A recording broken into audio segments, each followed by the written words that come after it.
Welcome into the Ringerverse. This is, of course, the Ringers Nexus podcast feed for all things fandom. We are Steve, the architect, Alma, the builder and tinker of things. Jomi, the explainer, Adeniran. You've got questions, he's got answers. Old Man Van, he of the receding resurgent hairline. Coke, Baby Chuck, the 24-karat closer. Together we are known as the Midnight Boys. Okay. That's not Steve. No? Are you sure? I'm not sure. It kind of... You guys kind of have a similar style, though. Do we? Did you come in your best Steve outfit? No, I left the cardigan at home. I'm going to be honest with you. But I did think about it. Because if you were channeling Steve, what would you have done? The cardigan, like what else? I don't think I can get on Steve's level. That's true. The Steve swag can't be replicated. It's different. It's different. Would you have done like because Steve's got like an anime tattoo of some sort. Would you have done like a Ghibli tattoo, no? Yeah. Would you have done like because you do a temporary tat as Steve? See, we got to get full wardrobe next Have you time. ever taken a black woman to the movies, and what movie did you watch with her? I haven't. Why? Interesting. I've been in the same relationship since I was 15 years old, so not a black woman. No, not a black woman. So we've been locked in. When you were before you decided this is the one for me. Yep. Did you consider a black woman? I grew up in suburban Texas where, I'm going to be honest with you, not a lot of black people. There you go. Wow. Well, Damn. Well, this is a change for you. This might be the most you've ever been around. Because the Midnight Boys welcomes Rob Mahoney to join us. Thank you. One of the hardest working men at the ring. I appreciate Hardest it. working man at the Ringer right now. It's happening right now. Okay, we'll be back after this.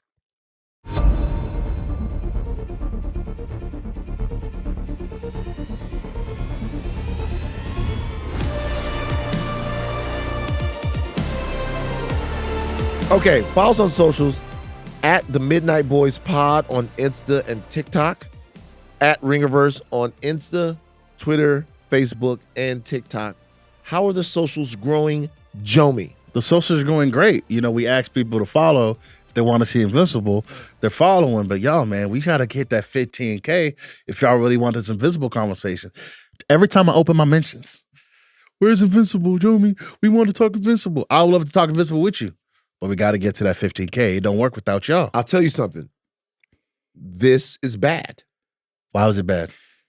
Making the audience do something in order to get us to do what we do is not great. Is it? This is bad. This is Jomi, because we've talked about it before, save Jomi's job.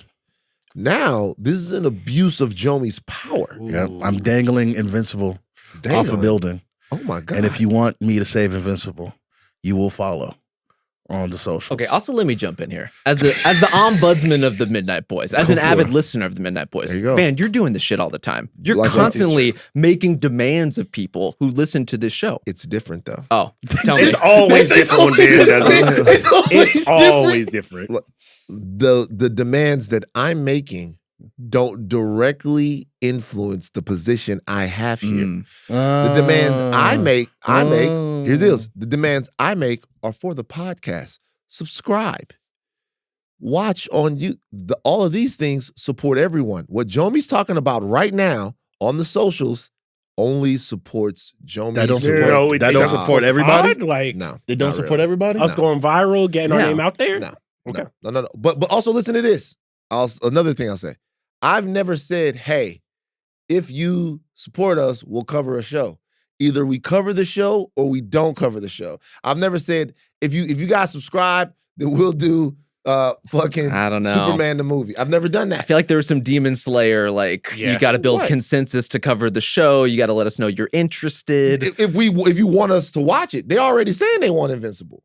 You guys are gonna try to out-argue me. It's gonna be tough. It's over Like, the building. they already said that they want Invincible. I got and Jomi Oliver is saying, this is the thing. over They've the already building. said that they want Invincible. Yeah. Jomi is saying, hey, if you want Invincible, you have to follow us. That's transactional. I would love to cover, you guys, I want nothing more to cover Invincible. But you got to get to the 15K. That's the rule. I'm sorry. How far away are we? We about like 6K away? We can get there. Y'all got work. That's to do. doable. Y'all got work to Y'all do. got work to do. By the way, I'll say doable. this. I don't don't know that I'm covering Invincible no matter what they do. All right, man. All right, man. I'm not watching it. Brother, the show hitting right now, man. I'm not watching Y'all it. say that crazy. every season, and it is rarely. You come back, man, you like, hey, man, this every year, ever since they took the 9-year break for season 1, season 2, it's been like, yo, man, it can't recapture the magic. Invincible's whack. You get to episode 8, and you kind of like, yeah, that was fire. I can't wait for the next season. Happens every time. Right. It's Happens happening now. every time. It's happening right now. And people are upset we're not covering it. They don't say anything to me. I haven't heard any one person say, hey, we should be covering Invincible. I saw you were tagged in a post that I was also tagged in. Didn't see it. Rob, also, before we continue, have you been keeping up with anything? Have you been keeping up with Daredevil? I haven't checked in on Daredevil yet. I mean, the last season really soured me. Should I be clocking back in? I mean, I'm here for Jessica. So what? We're like 3 episodes in. Yeah. I think we did an episode on episode 1, and I think we're a bit lukewarm on it. And I think it's kind of finding its feet in the. It did a double episode drop this week. Okay. I think it's finding some sauce. Does it feel like one show versus one that has been Frankenstein No, together? it still feels Frankenstein. Really? Not for me. Not anymore. It feels like a show that doesn't quite know exactly what it is, but it feels like there's a clear narrative. I mean, last year you could tell that there's 2 different shows. Yeah, I think We'll they've take got a clearer line of sight in these last 2 episodes. I can be sold on Daredevil. I mean, great hero. The Netflix series was great. I'm like, I want to like it. Yeah. I just want a reason to like it. That's fair. What's your favorite superhero stuff, Rob? Where do you get nerdy at? I mean, all over the place. I'm probably more Batman oriented. Well, everybody's Batman oriented. That's fair. It's fair. If we're going Marvel, I mean Spider-Man probably. I'm basic in that way. These are the big basic boys, man. I mean, look, I am who I am. He grew up in Texas. You know what I'm We saying? didn't even get They Kitty don't. Pryde They until don't like got internet 2000. down there. You know? Yeah, it's all good. What part of That's Texas did you grow up in? No Dallas Niggerville? area. Yeah. Well, come on. Hold on. Dallas area. Yeah. And there were no blacks. That's a choice. Well, I'm in the suburbs. of Dallas Yo. Dallas area. I've been to Dallas. Hold on. I lived in DeSoto for a little while. Okay. Niggas Don't everywhere. let Van set you up. No. Don't let Let's hear it. Let's hear it. Hold on. Man, It's let's very hear it. important. We have a guest, but it's very important we on Dick Rod, okay? Because this is a legitimate conversation to be had. Okay. If you'd have told me you were from Lubbock or something like that, I'd been like, oh, okay, Sure. no niggas. But you said you're from Dallas. Well- That's what Mo 3. Like, it's like you use the Dallas area. This is a choice, Rob. The Dallas area is a generous term for Plano, Texas. I mean, Plano. Okay. objectively one of the whitest cities in America. All right, so what did y'all do on a Friday night in Plano? What did I do on a Friday night in Plano? Tell me. I want to fucking know. I mean, I wasn't doing anything interesting. I'm just hanging out with friends. I'm watching movies. I'm not even going out that much. We're chilling at home. You're not hitting the streets? I'm not in the streets. You was not in the streets? Never was in the streets. Rob, I'm sorry. I'm gonna be honest with you, Rob. Yeah. Rob kind of spitting. Okay, so this is Plano. I tried to tell you. Plano is 46 to 48% white, non-Hispanic. 22 to 24%. What's the second biggest from your? Yeah. What's the second biggest ethnic group in Plano? Currently, Yeah, I'm gonna guess South Asian. Asian. Yeah. 16 to 17% Hispanic, 8 to 9% Black or African American. Yeah. So that 8%, y'all probably put them all in Plano at one point. They got a black high school, don't they? Of course they do. See? There's a real train track Damn. situation. Yeah. You didn't go over there with them. Wow. Okay, so look, It's tough. I never knew this before. So when we're talking about all of this stuff, you cover so much different stuff at the Ringer. Before we move on, Batman, Spider-Man, Marvel. Yeah. Is there anything off the beaten path of nerddom that Rob Mahoney gets into? Like something like just a little bit, I don't know, Yeah, a little freakier. little. You get a little. What's freaky on this podcast? Oh, I mean, just you get a little bit crazier. You know what I mean? You get a little bit. Like, Howard the Duck. Howard the Duck, Howard the Duck is a little freaky. anime, weird anime. I'll dabble, but not weird anime. Okay. There's enough out there, but Like, what I'm kind not of weird anime? anime. You're not watching no isekais or nothing? Like, that don't move you? No hentai. No hentai. Sorry. I mean, the tentacles are not really my speed, but Talk your shit, Rob. That shit is weird. I'm just putting it out there. Yeah. I got to say, as a nerd, though, we're nailing it. I am unfortunately quite basic. I am Basic nerd. white bread of nerddom. I get it. So Yeah, I get it. I mean, it happens, right? it does. Sometimes you ask people who your favorite basketball player is. Who's the player that really inspired you? And they go Jordan. And you go, come on, fucking Give me some nigga that got like 9 minutes a game. Like, so like a deep cut. Like, give me like say like you really love Jamario Moon. Or like I do love Jamario Moon. Like, Hey, you know who fed the streets, man? Xavier Henry, man. Xavier here, like say I was locked Von in. Wafer. Give me somebody that you connected to. I thought Sun Yue was going to be the GOAT, man. Pops Mensa Bonsu, don't even get me started. There you go. Here we are. All right, we're on YouTube. Like, comment, subscribe, share. You can watch every Midnight Boys and House of R episode on youtube.com/@Ringerverse and also on Spotify. Program reminders on Tuesday. The House of R dives deep into the first 2 episodes of Maul, Shadow Lord. What's up, guys? Jomi from the future here. As the Midnight Boys tend to do, we can get sidetracked. And this week we did. We did. We had a whole 50-minute conversation about Star Wars that, trust me, you'll get to listen to it. It's at the end of the episode, so stay tuned for that. But we got to get into the Mario stuff. I think that's important. That's what you're all here for. So let's get into the Super Mario Galaxy movie convo right now. Love you. Bye. Hey, guys, we podcasted twice because we got into a Star Wars discussion. These fake ass Star Wars fans. Van, who got us into a Star Wars discussion? Me. But what are we talking about right now? Right now, well, we didn't even get through the program reminders. Next Wednesday, give their instant reactions to the final season of The Boys. On today's show, the Midnight Boys are breaking down the Super Mario Brothers Galaxy movie and the Supergirl trailer. I can't believe they made another Supergirl movie. It's Let Her Die. Jesus Christ. You guys will understand what in context when you listen to it. All right, this will be a spoiler-filled episode for the Super Mario Galaxy movie. To begin our reactions, we once again bring you the Midnight Manifest. That's Chuck Wagon putting you in the know. Chuck, take it away. This is your Midnight Manifest for Super Mario Galaxy movie, directed by Aaron Horvath and Michael Jelinek, written by Matthew Fogel, starring Chris Pratt, Anya Taylor-Joy, Charlie Day, Jack Black, Keegan-Michael Key, Benny Safdie, Donald Glover, Glenn Powell, and Brie Larson. During a plumbing mission, Mario and Luigi discover Yoshi residing in a desert town. The dinosaur and brothers become quick friends, and the trio decide to return to the Mushroom Kingdom to celebrate Princess Peach's birthday. The celebration is cut short when Peach answers the call to save Princess Rosalina from Bowser Jr. Unbeknownst to Peach, Rosalina is her long-lost sister, and the younger Bowser wants to use the sister's cosmic powers to take over the galaxy. Mario, Luigi, Yoshi, and Bowser set off to help Peach. Along the way, they meet Star Fox. Bowser reunites with his son, recommits to a life of crime. Ultimately, the good guys win with a lot of throwaway gags and Nintendo Easter eggs. I will say trying to come up with a coherent plot for that Midnight Manifest was very hard. I mean, you did just as good a job as the movie. Charles, I think you Genuinely. did a fucking great job. That was all NBA level shit we just saw. But I will start with Van. What did you think of the sequel to the Mario movie? I had fun. It's not a movie. Yeah.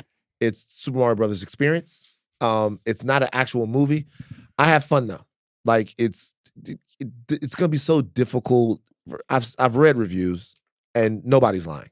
So I just tell everybody. I feel like people are overdoing it. I don't think they're over. Like nobody's lying. The Super Mario It's Brothers not movie, slop.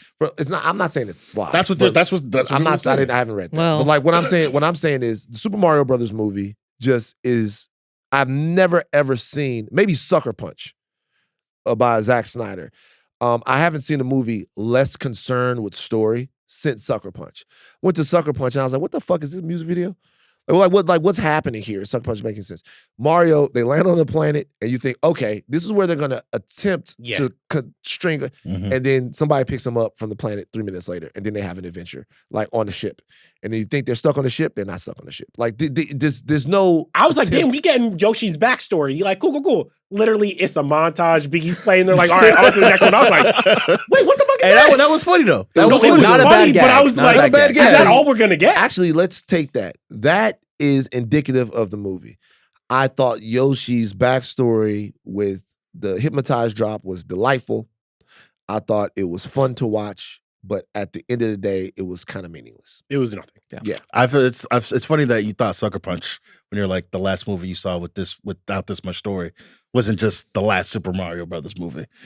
Like it's kind of the thing. No, That one had a little bit. That one was a little bit like that. That one at least was the origin story of how Mario and Luigi become who they are in this world. Which is business owners. You know, he wants his dad's approval. Like, there's actual stuff happening in that movie somehow. I mean, there's stuff happening in this movie. He wants Peach to like him.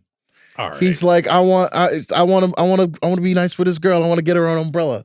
You know what I'm saying? Fucking care about that. What did they care about that? The Peach was going with Toad on a different. They didn't do. By the way, the movie had several setups in terms of story. I liked them. By the way, I had fun. I did not. I liked the movie. I did not. But like, the movie had several opportunities where it could have leaned. It could have told a very emotional story. Absolutely. About Peach reconnecting with her family. It's just not concerned with that. I think it tried to do that with Bowser and Bowser Jr. Yeah, but that was one of the moments that broke me. Yeah. Well, yeah. Rob, give us your experience. I mean, I think my problem is like, honestly, I was very bored. And with both of these movies, I had the same problem, which is like a third, maybe half of the way through, my eyes just start completely glazing over. The first one, when we get to Mario Kart, I'm like, okay, I don't know. This one, I think it's something about the animation style. I think it's something about the pacing. It is not a movie. It is a series of references. And the charms of those references are not lost on me. Like, the Mario Maker bit with the surveillance cam, good. Monty Mole fucking wandering in the background, I'm here for it. Birdo, let's go. You like Wart? I still don't entirely know who Wart is, so we're gonna have to get to the bottom of that. But like, what is this movie? And like, if it is just going to be a fast-moving, pure entertainment, why are my eyes glazing over halfway through it? I will say the best review I got for this movie, I had to see it. I saw it at Landmark Pasadena, middle of the day, couple kids there. This kid must have been 7 or 8 years old. Did not hear a lot of last anything. Credits start rolling, and all I hear is this little kid go, boring. And I was like, dang, like, this is for you. Like, I was like, am I going to be the 34-year-old asshole sitting in here being like, damn, Super Mario sequel didn't have enough story building, character development. And to be in a theater with kids where even I could see, I'm like, yo, they fidgeting. They not laughing. They kind of like, who gives a fuck? Yeah. I think this was a failing on so many levels because I was like, okay, we're going to get a story about the brothers and the relationship with Yoshi. Oh, wait, no, that's not a story. Maybe Mario and Princess Peach's love story. Maybe the sister thing. And you get none. They just keep going to planet. And I was like, by the time I got to the end of it, I was like, I don't even know if I could describe to you what I just watched for 2 hours. I do think the closest part to a story is Bowser being a deadbeat dad. Yes. That is literally the only narrative through life. You left it. Well, I broke inside. As soon as they floated the premise that Bowser hasn't been around for Bowser Jr.'s life, who is Bowser Jr.? Who's his mom? Mrs. Bowser. So to me, I'm starting to realize something. Like, my bar for entertainment is like very low. It just is. The movie is not entertaining. I'm realizing that, and I'm leaning into that. That's okay. I go into a movie or a show wanting to like it so much. Everything. If you show me some shit, I want to like it, right? And so it takes a lot for me not to like it. Now, it happens. Don't get me wrong. Like, it happens. And the more it's hyped, the higher the bar goes. But like, man, they put Star Fox in the movie. As soon as I saw Star Fox, I like freaked out in the theater. I was like, yo, is that fucking Star Fox? They put Star Fox in the fucking movie. That's a fun sequence. It's one of the best parts of the movie. They introduce Star Fox and do like the flashback stuff Give with me the 80s that animation. But people are saying they didn't like the animation. I was blown away. You had a by specific animation. take. Yeah. You had a specific take after the movie. Revisit the take, I was man. blown. I can't remember. What did I say? You said that the animation in this movie is better than the Spider-Verse movies. All right. Well, All right. yeah, it is. It's not. Well, I mean, No. This is the way I feel. Okay, so Tell us. I'm not a big fan of the animation style of the Spider-Verse movie. That's fine. That's what I'm saying. So, like, to me, like, when I looked at the animation here, and by the way, there's several really inventive things that they do. Absolutely. There's a sequence. So the movie is not without imagination.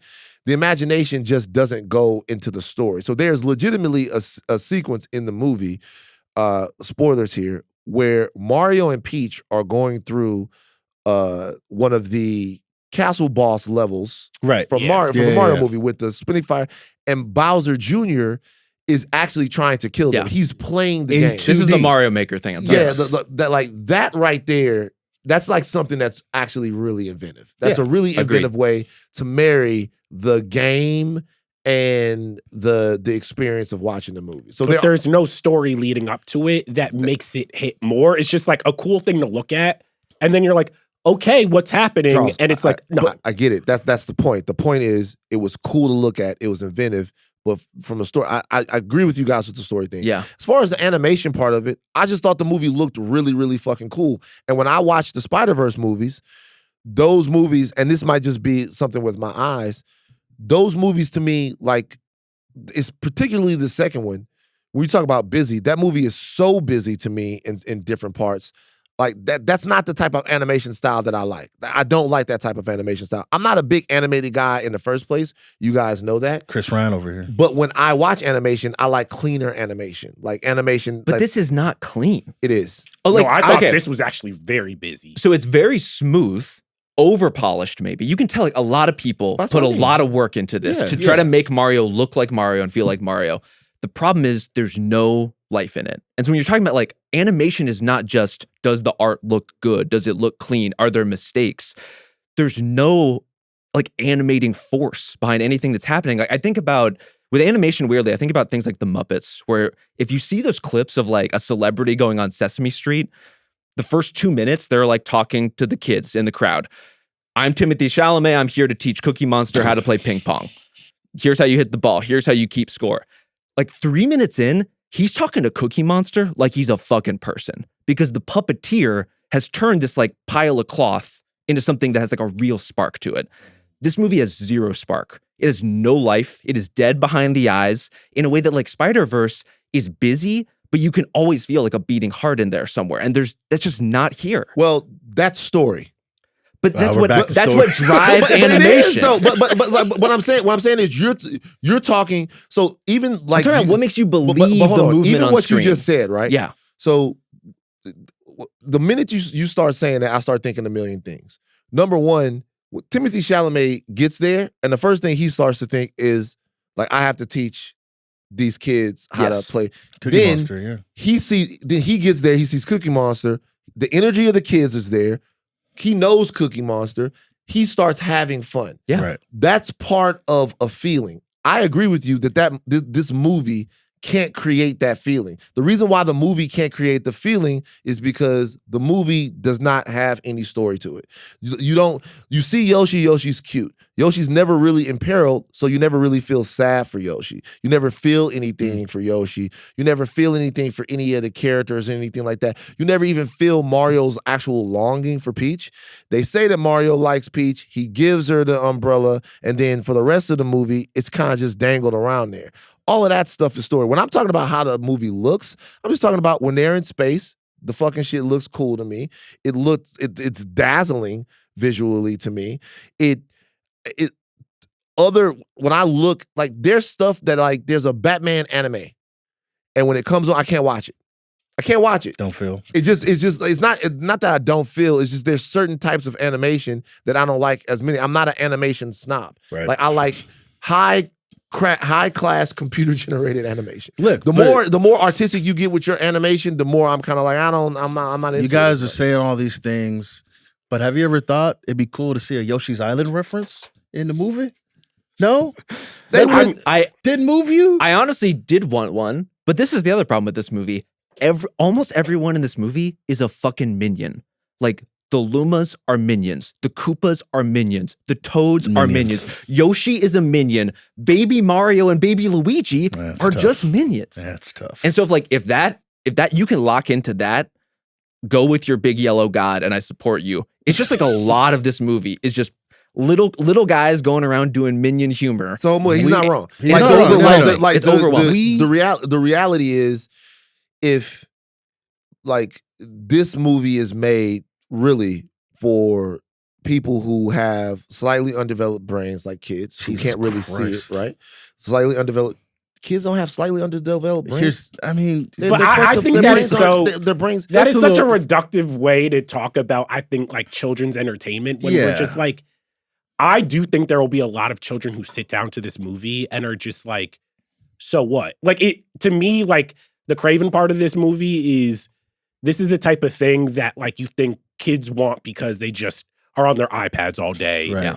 just playing with slop, looking at slop. And I'm like, No. A kid can tell the difference between a Miyazaki movie and a classic Walt Disney movie and this. Well, not even that. Like K-pop Demon Hunters, Zootopia, like Transformers 1 or whatever. Like, you can tell the difference in storytelling. Transformers 1? Special. Don't do that. Don't do that. Don't do that. The in-theater Transformers? Yes. Yeah, I'm just Transformers 1 is way better than this movie. That has a narrative. I know it has a narrative, but first of all, that wasn't a diss to kids.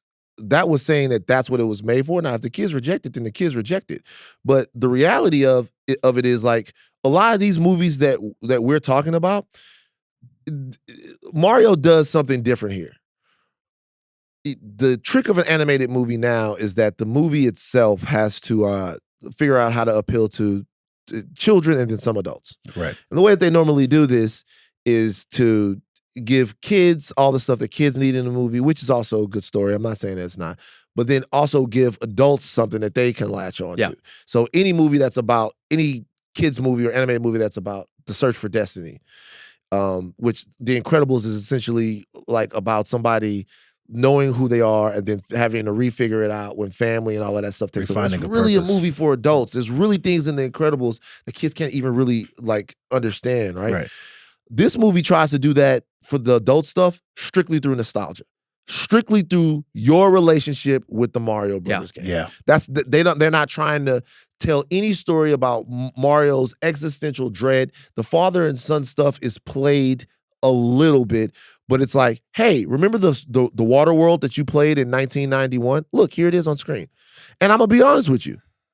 I thought it was cool. Some of that stuff works. I thought it was cool. I thought it was cool to see somebody in the fucking the toad suit, the frog suit. I thought for the most part it was cool. I think honestly, a lot of that stuff works in regards of, hey man, remember that thing you remember? Here it is. And they do it really well. They integrate into the movie really well.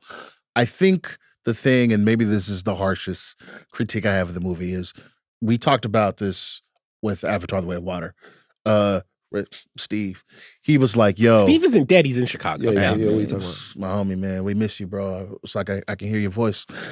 He mentioned that he felt that Avatar: The Way of Water was like a money grab, was here to like make money and sell you whatever. And that's how I feel about this movie. Oh, it's gonna make so much money. It's gonna make so much money, but it feels like, hey, remember that thing? Go buy that merch right now. Remember that video game? You can buy that on the Nintendo eShop right now. It just feels like a 90-minute commercial for all the stuff that Mario did, and that you can go to. We talked about after the movie. We should go to Universal. We should go to Super Mario World. They got y'all. Like that's what that's the point of the movie. But here's the thing. There were moments in the movie I'm like, if you guys just like paused for 5 minutes and just luxuriated in the fact that I love Yoshi. I want to know so much about Yoshi. He's so cute. I love the sounds. Show me baby Yoshi. Show me the baby Mario and Luigi. Just have a little story. But instead of that, like even the Star Fox one, I'm like, damn, Star Fox is on screen. This is so cool. Different animation. Damn, we're locking in. Immediately on to the next thing. Yeah. And I'm literally like, hey guys, just concentrate. Just slow down. I promise we all have enough of attention span. You could stay here for 10 minutes. It will be interesting to see, because this movie's gonna make a shit ton of money and there'll be a sequel. It'll be interesting to see how they approach the sequel. A lot of the problems that people are saying that they have with this movie, they're saying they had with the first one. This is way more cynical. Yeah, for sure. It's not even close. And we could go back and talk about the story. Jack Black's performance in the first movie was so unexpected, so funny. The songs, they don't really even let him cook in this one that much as Bowser. So that was a big difference between this one and the last one. It'll be interesting to see if they course correct in terms of what happens, despite the fact with the sequel, despite the fact that this movie's going to make so much money. I'm about to say, yeah, if it makes a whole bunch of money and people don't like it. Nah, but like there's a type of film that is successful, but also people go, all right now. Yeah. You can't do this again. They just did. I know, but like there is a type, but it depends on how robust the conversation, because the conversation around the shortcomings of the first movie just weren't as dense as this. Yeah. Do you think it's because this movie, it's the Super Mario Galaxy movie, and it's not really. No, I think because people actually expected more. Right. They expected them to learn them less. I just think. I think we graded the first one on a curve because there was, at least they made a Super Mario movie that's not bad. That we didn't hate. It was better than it had to be. And the nostalgia and the everything, it was new. Like hearing these sounds, all the Easter eggs, you're like, but damn, the kid in me. And then they tried to do it again, and I'm like, hey, bruh, Jenga keys, come on. Like, hey, some of the shit did work on me. The Star Fox scene. Yes. Dude. I was like, dog, it really Star plays. Fox was... It was unexpected. Yeah. I'm man, fuck y'all. I'm in the movie theater, and I'm sitting down, and Star Fox is well timed. And I'll tell you why. Because Star Fox is just about the point where I was like, no. What's going on with this shit? I was waiting for Donkey Kong to come back. I was like, yo. Because Kalika was like, Kalika goes, is this just okay? I don't know. This might just be okay. And so at the time, I'm like, oh shit, is that fucking Star Fox? Yeah, man. And then I'm like, oh, okay. So it gives you a little jolt. I thought the Bowser stuff with his kid, where they actually use, this is there's 2 times in the movie that the movie uses story. Other than that, it really doesn't use any story at all. It uses story to explain why Bowser's kid feels this way about taking over the galaxy. The puppet show was good. The puppet show stuff, because you go, man, what the fuck is this little nigga mean for no reason? And like, it shows that his existence and his identity is held in this story that his father used to teach him. And the father might have forgotten it, but the son never did. That worked for me. It also worked that Peach is sort of an orphan with the Toad people. That could have been the whole fucking movie. Yeah. Like, this movie could have been so much simpler, yet so much better if it's legitimately a story of Mario helping Peach go rescue Rosalia and reconnect with her family with Bowser in between. And you still could have had Star Fox, and you still could have, but they just don't. They're not interested in that. The funny thing is like, to your point, they had it all in the story where it's like, you start it with Yoshi, who an egg lost. We don't see any other Yoshis. I'm like, oh, so orphan. We're gonna figure something out about that. And then Peach, orphan. Like, she's like looking for her family, and literally none of that emotionally is anything. At one point, there's even a joke. They're like, oh, another dinosaur. And I'm like, you motherfuckers haven't even described Yoshi yet. Hey, I thought in that scene that Yoshi, I thought it would have been really interesting if the dinosaur would have woke up and saw Yoshi, and then they would have been like homeboys. Yeah. Hey, what's up, big like, you know what I'm saying? Like, it would be like, dog? hey, what's up, man? You another dinosaur? And then Yoshi goes, hey, I haven't seen another of my kind for a long time, or whatever. But they don't do that. They do the regular Jurassic Park fucking thing. Yeah. They turn into babies. You know, That's the out of Universal nowhere. property, by the way. Yeah, and so like, and then I don't know, the dinosaur's just in there for no reason. Should we see Falco in this? Nah, I think you got to say Falco. Yeah? Dabba? Yeah, you got to say Falco, bro. Come on, man. bro. You can't see Falco. Man, That was my man. Super Smash Bros. I love. Before I became a Yoshi guy, I was a Falco guy. Is that the third movie? Are we getting a Super Smash Bros? Absolutely. movie? Feels like it. You Apparently, we're have going to get a to. Daisy movie? Well, no. Daisy's going to be in the But sequel. that's what I'm saying. Like, so you think there's going to be a mainline Super Mario for sure. movie and Yeah, then a yeah. separate Super Smash Oh yeah, movie? absolutely. I have a question. Because they're doing that Zelda movie is live action. That Zelda's That's live live action. Okay, so then We'll like- figure it out. Yeah. They'll come into the Roger world- Rabbit that Yeah, shit yeah, at some don't point. worry Don't even about worry it. about it. I mean, you mentioned some of the new characters we see: Yoshi, Rosalia, Star Fox. What'd you guys think of those new characters in this movie? So I thought they would. I mean, they don't really do shit. So Star Fox doesn't have anything to do. Glenn Plummer's on a downturn. Like I disagree. I disagree. That was not my Star Fox. Nothing against Glenn Powell. Nah, Glenn Plummer. Did I say Plummer? Shout out to Glenn Plummer, by the way. Showgirls. We are getting too South far Central. in these celebrities should not OG be doing Donnie this much Johnson. voice acting. Shout out Donald Glover. Good. Why- Yoshi got the check, but I'm like, damn, Donald Glover was like, nah, I can do a classic Yoshi. That could have been anybody. Yeah, Yes. I didn't even know it was him. Yeah. Yoshi was cute though. Yoshi was cute. You don't think Donald Glover should Very get the cute. Yoshi check? I mean, get the Yoshi power check. to that's what I'm saying. Get the Yoshi. Fuck you out. I went down to Glover getting all checks. I thought, honestly, this is the best Brie Larson has been in a minute. Oh, fuck. That's boy. a tough standard. Yeah. See, Yeah. man, and y'all, I love y'all, man. Y'all some real haters, bruh. What?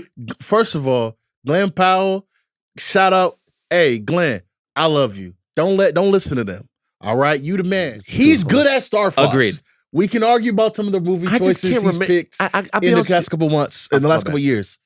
He's good in this role. I can't remember anything about Star Fox though. I'm tripping. I remember seeing Star Fox and being excited, and then I remember Star Fox trying to fix the plane. That's it. Yeah. Well, this is where the bar is for this movie. He has personality more than backstory. Sure. And as far as like voice acting with personalities, they're celebrities. They're normal actors, not voice actors. I would say Glenn Powell. I would say Charlie Day as Luigi. Absolutely. Jack Black obviously as Bowser.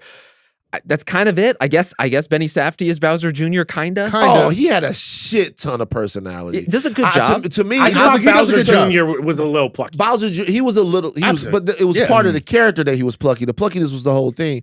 But Bowser Jr. to me, Bowser shouldn't have been in the movie. Really? How could you not? Well, no, this is what I think actually happened. It was so funny that Jack Black did such a good job in this one. They're like, we're going to make Bowser buddies with everybody. And I'm like, wait, what? And then it happens for like 10 minutes so you can get some screen time with him. Mm-hmm. And then he's basically out of the movie. And it's like, what is going on? Is Bowser a cuck? Yeah. Is Bowser a cuck? He's the number one cuck. I mean, he's constantly cucked in the Princess Peach situation. But is he also cucked by becoming Mario and Luigi? He volunteers for a lifetime of servitude in the B mines. Right. For these dudes. Bowser in the barely Shout even out, shout out Issa Rae, man. By the way, getting the checks. Yes, like, sir. by the way, doesn't make any fucking sense. Like, I think that's actually, I'm glad you bring that up. I think that's actually the point though. I was like, oh, they're not trying in this bitch. I swear to God. Like, but I mean, like, I think that's the point where I was like, oh, they're not trying. They don't give a fuck. Like, cause like they get to the B mine, the whole thing is, I'll why would you sacrifice to be in the B mine? Why? He doesn't even stay there. No. Like, he doesn't even stay there. That's where they lost they me. get him. It's like, why would you, like, what the fuck? Oh, these niggas don't care. Like, why I would was you like, go to the B mine? I was like, oh, they gonna do Bowser like this after everything? And then like, okay, I guess he's a B guy now. And then he's in the B mines for literally 30 seconds. And Bowser Jr. just comes back. He's like, Dad. And I'm like, all right, man. But Yeah, that we're not being continuously serious. happens. They get to Peach and Toad get to the fucking airport to look for a pilot, bro. Mario, Luigi, and Yoshi get there like 3 minutes after. I know. You think that they're gonna have to get on a plane with Star Fox and then go find Mario and Luigi, and then everybody comes back in the third act? No, they get there right after they run the same robot bit back, which was funny. Well, not only did they run it back, they also stole it from Zootopia. Let's be honest. The sloth did it first. Yeah, that was I was like, damn, that's come on, crazy. man. Right. Come on. So the movie is just not concerned at all with building any tension and then playing that tension off with some type of resolution. But that's literal, just like, that's how you tell a story. Yeah. And if there's no friction, there's no story. And it does replicate that, like, I just scrolled on my phone for an hour and I deeply regret it kind of feeling. Like, that is how you come out of this movie. Yeah. I mean, look, I will say this. I know it doesn't sound, I have to keep it real with the writers and the mob. It doesn't feel like it. I still left like, hey, I'll have some fun time with Mario and stuff like that. That's just because your Uncle Van is a whore for nostalgia. He misses his childhood. He misses the 80s. He likes Mario. He likes to hang out with Mario. He, for the most part, liked the movie. I'm going to say this straight up. Don't do this again. I'm begging. Like, no, I'm begging, man. Seriously. Yeah. All jokes aside, I'm begging. Man, go get Jonathan Nolan if you have to. Bruh. Like, you know, like I'm telling you, bro, Okay. I'm begging. I'm begging, don't do it like this again. The first one, cool. Sure. This one, to Illumination, the Illuminati, whoever, do not do another one like this. Me and Rob were talking before we started recording, and I was kind of like, what does like an elevated, not even like a special, like, we don't need no prestige TV Mario, Luigi. We need all of that. Yeah. But what is, like, if they actually try to take this seriously, what does that look like? And at first, going out the movie, I thought it'd be difficult because we have 40 years with these characters. It's hard to show like a different side of Mario, different side of Luigi. I did a whole bit where Luigi was gambling, you know, and he had to go ask He got Mario. in deep. He got in deep with The the Yoshi mob. races? Oh my God. You know what I'm saying? Yeah. Like, but the more I think about it, all you had to do was slow the movie down, let those guys have a conversation about their feelings, their emotions. Hey, man, I really like Peach. I want this to work out. How do I go about being... Mario's a plumber from Brooklyn. She's a princess of a planet. There's so much built-in angst and longing in that. It's not hard. It's not a hard thing to do. There's built-in angst and longing? Yeah. Do plumbers historically long for interplanetary princesses? Yes. But they have for 40 years. If you do decide that you love one, there is going to be angst and longing. Okay. Because you're going to be like, yo, you ever see the Princess Diaries? I have seen the Princess Diaries. I just don't know why. Have you read the books? I'm not that deep in the lore. Right. The Legends canon for Princess Diaries, I'm not there. I'm there. But also, there is something like, even when I was a kid playing the original games, the magic of being like, oh shit, Mario got a fucking dog, but it's a dinosaur and you can ride on it. There's not really like much you have to do to add on top of the magic of that. Just tell me, like, what is it like raising a fucking dinosaur? They don't do, like, literally Toad has a joke where they're like, he's part of the crew now? No, they're talking to us. Yes. Like, they're literally talking to us. They're going, oh, so, because they know that kind of doesn't make any sense, but they don't have any time to be concerned with it, right? Yeah. So it's like, oh, so you just met this dinosaur and he's part of the crew now. Like, and legitimately he is, but I gotta be real with you. You're right, all of that's fucked up. But, Mario, Luigi, and Yoshi about to go to a party, and Yoshi puts his sunglasses on, and I'm having fun, nigga. I'm sorry. See, I got my sunglasses yeah, bro, on. Yoshi puts his sunglasses on, they cool. I'm having fun. Everything that we're saying about the movie is correct, but I still was able to leave there going, oh, I got to spend a little time with my childhood. And wait, is it time for the Midnight Meter? Yeah. Do we don't have anything positive to say about the movie? This is what I liked about the movie. You guys are higher quality. I am wrong about animation. So before you guys even get mad, don't look at me. No, but what about your Demon Slayer takes? Look, I think it was fucking amazing.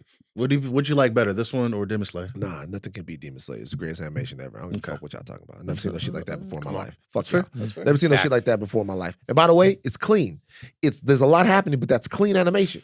That's clean. Yeah. It is clean. Is that not true? I mean, it's clean, that's ethical animation. That's what it is. Is Spider-Verse not ethical animation? I don't know. Spider-Verse is, but this has a little bit of that Shay off-arm happening in this movie. Oh, a little cheat. I'm just saying, they're drawing contact in a way that you feel a little manipulated. Bro, this is JJ. This is why we need this is JJ Barea manipulation. This is manipulation. This right here. This is Harden. Fuck this is prime James. This is prime James Harden. Touch him. So where you come out and James got like 55 as the third quarter, and you go, I'm not having fun. Like, I should be having more fun. This is Bam out of bio. Is this the Bam out of bio? Bam out of bio. No manipulation. Bam is more ethical than this. Like when we start getting the music cues, just like the first like da-na-na-na-na-na. And like, I just feel my arm being hooked by James Harden. This is before we go into Midnight Meter. I have to say this. I don't mean to kick him while he's down, but we already know who he voted for. But Chris Pratt was not the right choice. Like, Chris Pratt was not. You know what? You're right. At the same time, I'm starting to notice something about Chris Pratt. Which is? Chris Pratt, like, I came into the room and I saw Kalika. She was watching Mercy. And she was like, this isn't bad. Came into the room before Kalika was watching The Tomorrow War. Is she just mainlining Chris Pratt? It's like Chris Pratt has found or is trying to find his Sunday afternoon on TNT career. His Sunday night on TNT career. The Magnificent Seven, fucking The Tomorrow War, Mercy. He's trying to find the Jurassics for sure. He's trying to find this. It's between 2 and 5. There's no NBA right now. There's TNT. Yeah. You put the Chris Pratt movie on. That's what he's leaning into. I don't know if he should be doing that, but this movie, at least for me, I wasn't taken out of it by Chris Pratt because now when I see him in these Sunday afternoon movies, I'm taken out of the movie. There was no heart to like Mario to me. Oh no. It's like when you see Charlie Day as Luigi, like, damn, that's Luigi. Jack Black Bowser. Dog, he does the weakest Mamma Mia. And I'm like, let's go. It was just January 6th. Turning Point. MAGA. MAGA. CPAC. Look, Don't bring Mario into this. Mario wasn't there on January 6th. No, he definitely where was Mario on January 6th? Nah, Mario. He was wouldn't have working. gone. He's a working Mario man. wouldn't have gone. Mario's not there. Which Mario character would have been there on January 6th? Birdo. Birdo's there. Birdo broke some windows. I would say Waluigi definitely up in there. Bro, Waluigi and Wario would for sure. I think he's a libertarian. Okay. I think Waluigi's off the grid. Nah. You know? He's out in the wilderness somewhere. What about Wario? Pure anarchist. He's there throwing Molotov cocktails. Yes, I could see Did Wario. we expect to see Wario pop up in a prison or something like that? When is Wario coming around? That's a great question. Honestly, that was my other question. Because like last time, they were like, damn, y'all gonna get Yoshi in the next one. Mm-hmm. This one, there was just like Bowser is a bunch of bones. Bowser Jr. We didn't get no Wario. We didn't get Waluigi. We didn't get no Super Smash shit. You got to dole it out. Daisy. Like, People were excited. Daisy. People were excited about Daisy. Nah, man. Jess was excited about Daisy. People weren't really excited, man. Let me tell you something. People were excited about Daisy. So we're not going to talk about. We haven't talked about the superior movie-going franchise for video games, which is Sonic, right? And unwatchable. You're smoking crack. It's the drugs. The live action movies. Go get some help. Go hotline. It's okay. We don't need to talk about it right now. When Daisy came up, I think we had like a cool reaction. I'm sure Jess was really excited. Mm-hmm. I went to see. We were covering Mario on Minty Dish at the time. I went to go see Sonic 2, not early, but like on a Thursday at like 6 or 7. I watched the movie. The end credits come up. Right, this is the Sonic 2 with Tails. Sorry, I think we have to eject you after the 6-7. Like, I think I'm a child. I think you forfeited your chair. I'm a child.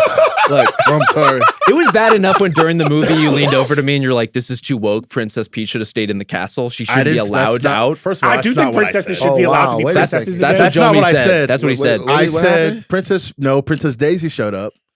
And she's a little dark skinned, and I was like, "That's not my Princess Daisy." Whoa! No, Jomi said this. Whoa! Jomi doesn't want Princess Daisy to be black. That's not my Daisy. Why is she black? This is the woke agenda. Wait, wow. Luigi. I will say, Luigi definitely loves the sisters. Luigi definitely loves the sisters. Well, guys, Princess Daisy can be black. It's the other people that are gonna be mad. No, but to get back to my point, Daisy showed up. We're like, okay, smattering of applause, whatever, brother. Sonic 2, when the credits rolled. And Shadow came out the ground, place went crazy. It's different levels. Respect Sonic. This is nasty work coming from you. And I know you're a hater. I know that's your professional title. Charles Holmes, professional hater. Brother, let's not lie about the Sonic movie. We can do this right now. I got all the time in the world for the Sonic movies. The Sonic movies? Do this. Yes. That's cinema. I haven't missed yet. We could argue like Mario. This is Pluck Corner. This is not Pluck Corner. Steve. This is not. It's not Mrs. Steve. What are you talking about? These movies actually have. You only saw the first one? I liked it. They get better every single time. No. I saw the second one. At the beginning of the second one, isn't he like they go to Hawaii?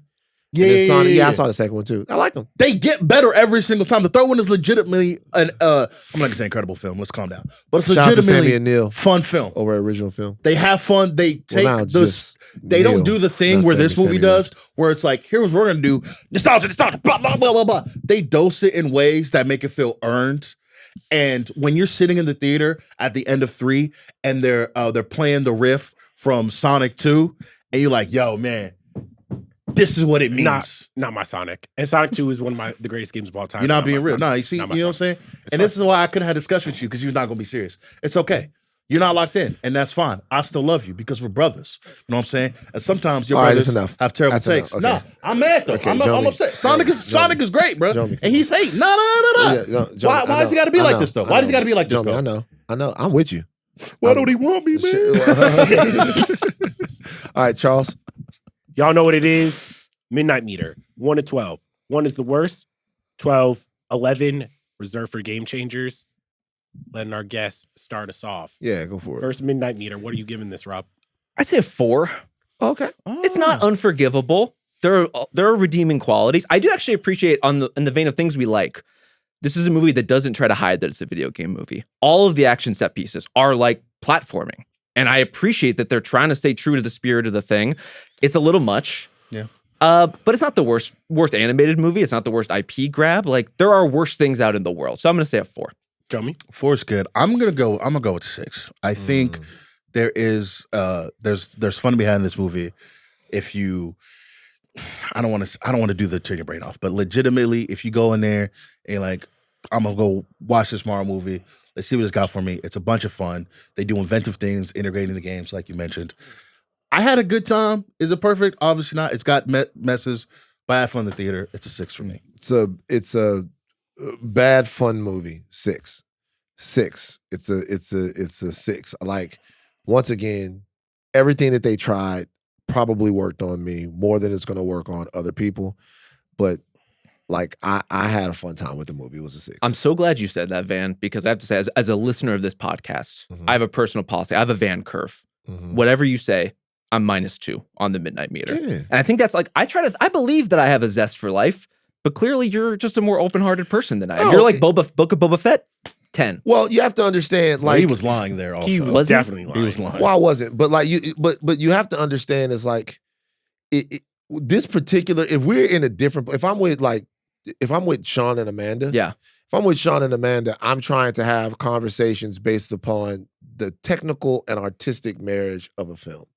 This stuff for me is stuff that I always wanted. Most of the content that we covered, they're presents to me. Like they're not. It's not actually content. It's not. They're presents. I look at the stuff that we're covering here. This is directors. When directors and filmmakers are trying to do stuff and they're trying to like get you to understand a narrative or a serious thing. All of this stuff, this is like how I accept a Christmas gift from someone. It's Mario, it's Batman, it's Marvel. You're giving me a gift of something that I wanted. How do I accept the gift? Now, the gift can be bad. Like, I've gotten gifts from my aunts and stuff like that. But even when your aunt gives you the sweater and like you don't really want the sweater for Christmas, it's almost even if the sweater is a little ugly, it's not as ugly as it normally would be because she gave it to me. So all of that is how I look at this stuff. If we somewhere else, it's different because those directors have serious things to say and you have to, but this stuff is different. But anyway, I don't go too far. That's beautiful. Yeah, this is a 3. Do better, y'all. Just do better. Yeah. Sorry. 3. So actually, that's actually better than I thought. I thought you would be like, this is a fucking 0. No, You're softening up in your old age. Wow. the nostalgia. I saw Star Fox like at a certain point. Yeah. That's worth 3 points. Yeah. Hey, Like, it was being real. I agree. You know what? How about this? How about take the animation that was in the Star Fox Yeah. thing Now we're cooking. and then I said this after the movie. Yeah. And then make a Star Fox movie. That would be interesting because you could go crazy with that. Well, they would have to tell a story. Yeah. Also. Well, you're going to have to tell a story with Star I Fox. wanted to, like, when that happened in the movie, I was like, damn, I wish I was in a Star Fox movie. Star Fox is a bad motherfucker, bro. You can't show people that and then take us back. Like, I just wanted to stay. I just Yeah. wanted to stay in Bring the the Star Fox Landmaster flashback. in there, Yeah. man. But even that though, Star Fox gave us a little fucking 5-cent explanation as to how he's in this universe. Nobody fucking cares. Yeah. Take Star Fox. Nobody gives. Wait. Was Mario supposed to be like, wait, excuse me. Hold on, let's stop the movie for a second. What do you mean you had an accident and you got here? No one cares. It's a fucking video game movie. Why are you wasting time telling us how Star Fox got to this galaxy? He just there? Spend more time on going and trying to find.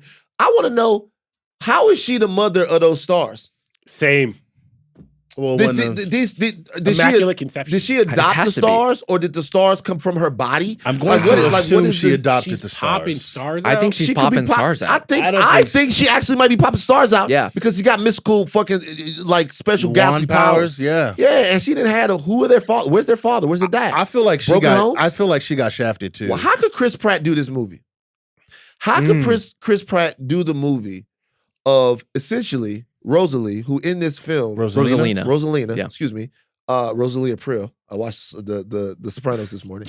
How could Chris Pratt be in this movie that celebrates a single mother Yeah. And a single father, we with should no say. job who has at least 100 kids, which is what Rosalia is? How could he do this? I think Super Mario Galaxy, the movie, is anti-nuclear family. It definitely is. Nobody's Yeah. married. Peach, like no one married, nobody's getting together. Nobody. This is not turning point. We don't have to do. No. I'm just saying. I do have to ask single mother, single father. I think it raises the idea of like, what if your legacy as a man, as a turtle, is not how many princesses you've captured? It's the idea that you have created a monster that has all of your appetites, but also all of your most irredeemable qualities. Exactly. How are you supposed to with reckon no with that? boundaries? No. Basically raised himself. I want to ask you guys this because we love Star Fox so much. Who is like the most underutilized Nintendo character that if they made a movie about them, you'd be like, we made money? That's not Star Fox. That's not Star Fox. Like Have Metroid. they done a Metroid jump? Metroid would be sick. Metroid that could be actually sick. Actually, Yeah. dude, just get Brie Larson back as the Shamus. Like live action Double or cast. animated? Brother, I think like can't do. We were having this conversation earlier. The Contra could have been tough. So they announced a Animorphs. They're saw making an this. Animorphs show. Ryan Coogler's company is making it. It has to be animated. Like it has to be. I can't do another live action Animorphs, brother. I'm not woke enough. I can't go through the struggle again. I'm sorry. A Samus Metroid like movie. Think about like Castlevania, right? The show on Netflix looks good. Like you could do that and have a banger. See, I'm going to raise you one. A live action set, like a live action Metroid, brother. Come on, man. No, you know how that goes bad. That Netflix Cyberpunk show. That's the animation style I want for a Metroid movie. I think that would honestly go pretty hard. Would go. You guys would would go want hard. live action Metroid? I'm down. I'm open to it. Yeah. I saw the Halo show.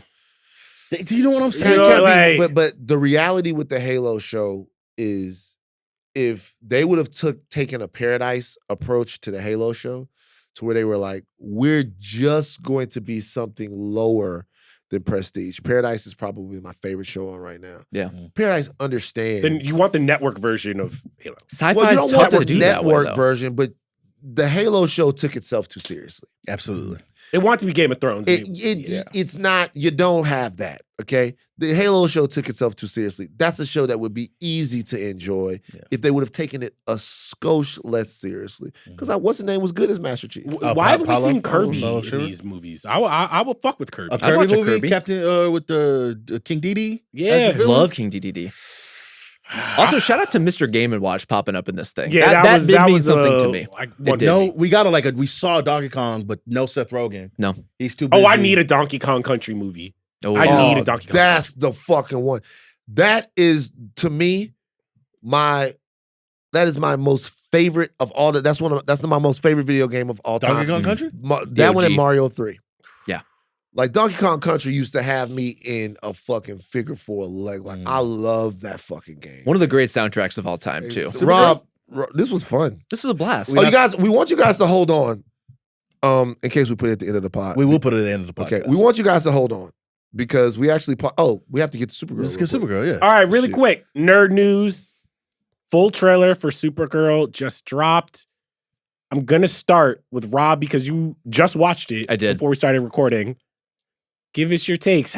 First, before you give us your takes on Supergirl, can you give us your larger takes on how James Gunn is doing with his new DC universe? I mean, I enjoyed the new Superman. Okay. I thought it hit enough of the right notes, Midnight thematically, Meter, what would- tonally. real quick.